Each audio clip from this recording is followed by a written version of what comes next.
உங்க அப்பா இருப்பாருன்னு சொன்னாங்க. ஸ்டாலின் தோல்வியை நக்கலடித்து உதயநிதியை சாடிய விஜய். சட்டசபையில முன்னாள் முதல்வர் ஸ்டாலின் தேர்தல்ல அடைஞ்ச தோல்விய நக்கல் அடிச்சு முதல்வர் விஜய் பேசியிருக்காரு. சட்டசபையில திமுகவினர் வெளிநடப்பு செஞ்ச நிலையில ஒரு குட்டி கதை ஒண்ண சொல்லி, உங்க அப்பா இங்க இருப்பாருன்னு சொன்னாங்க. உங்க அப்பாவ காணோமே அப்படின்னு விஜய் பேசினாரு. இத பேசி முடிச்சுட்டு எங்களுக்கும் நக்கல் பண்ண தெரியும் அப்படின்னு சொன்னாரு. முதல்வர் விஜய் தலைமையிலான தாவேகா அரசோட முதல் சட்டசபை கூட்டம் ஜூன் 18ஆம் தேதி ஆளுநர் உரையோட ஆரம்பிக்கப்பட்டுச்சு. அதுக்கு பின்னாடி ஆளுநர் உரைக்கு நன்றி தெரிவிக்கக்கூடிய தீர்மானத்தின் மீதான விவாதம் தொடங்குச்சு. அதுக்கு பின்னாடி திமுக அப்புறம் தாவேகா எம்எல்ஏக்கள் இடையில கடுமையான விவாதம் நடந்துச்சு. இந்த நிலையில ஆளுநர் உரைக்கு நன்றி தெரிவிக்கக்கூடிய தீர்மானம் மீதான விவாதத்துக்கு முதல்வர் விஜய் பதில் உரை வழங்கினாரு. இந்த பதிலுரையப்போ முன்னாள் முதல்வர் ஸ்டாலின் தோல்விய நக்கல் அடிச்சு முதல்வர் விஜய் பேசினதும் அவர மாதிரியே ஆக்ஷன் செஞ்சும் காட்டியிருக்காரு. இதுல விஜய் பேசுறப்போ பார்ட்டி ஃபண்ட் அப்படிங்கிற வார்த்தையை யூஸ் பண்ணாரு. இதனால தாவேகா அப்புறம் திமுக இடையில மோதல் ஏற்பட்டது. இதனால திமுகவினர் சட்டசபையில இருந்து வெளிநடப்பு செஞ்சாங்க. தொடர்ந்து முதல்வர் விஜய் பேசும்போது, மக்களால நிராகரிக்கப்பட்டு, மக்களால அகற்றப்பட்டவங்களுக்கு ஒண்ண மட்டும் சொல்லிக்கிறோம். தப்பே செய்ய விடமாட்டோம் அப்படின்னு சொல்றவங்களால தான் கூட்டணி ஆட்சி அமைக்க முன்வர முடியும். ஊழல்ல ஊறி போனவங்களால ஆட்சியில பங்கு கொடுக்க முடியாது.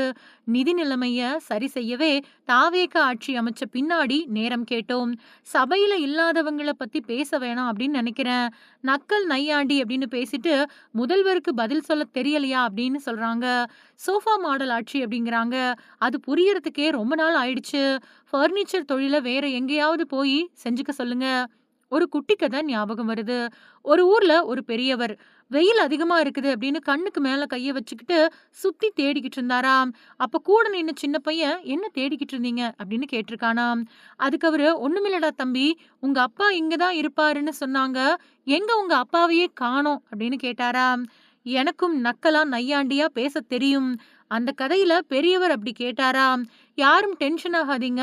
5 நிமிஷம் பேசினதுக்கே கொளத்தூர் இந்த ஆட்டம் ஆடிடுச்சு. பேசு பேசுனா என்ன பண்றது அப்படின்னு சொன்னாங்க. இதனால முன்னாள் முதல்வர் ஸ்டாலின நேரடியாவே விஜய் நக்கல் செஞ்சிருக்கிறதாவும், உதயநிதி ஸ்டாலின சாடி இருக்கிறதாவும் இந்த விஷயம் பார்க்கப்படுது. அது மட்டும் இல்லாம தமிழ்நாட்டுல சட்டம் ஒழுங்கு பிரச்சனைக்கு முக்கியமான காரணம் போதைப் பொருள் பயன்பாடு தான் அப்படின்னு முதல்வர் விஜய் திட்டவட்டமா சொல்லியிருக்காரு. போன ஆட்சியில போலீஸ் துறைய நேரடியா கையாண்ட முதல்வர் போதைப் பொருள் ஒழிப்புல உரிய நடவடிக்கை எடுக்க தவறிட்டதாகவும் அவர் குற்றம் சாட்டியிருக்காரு.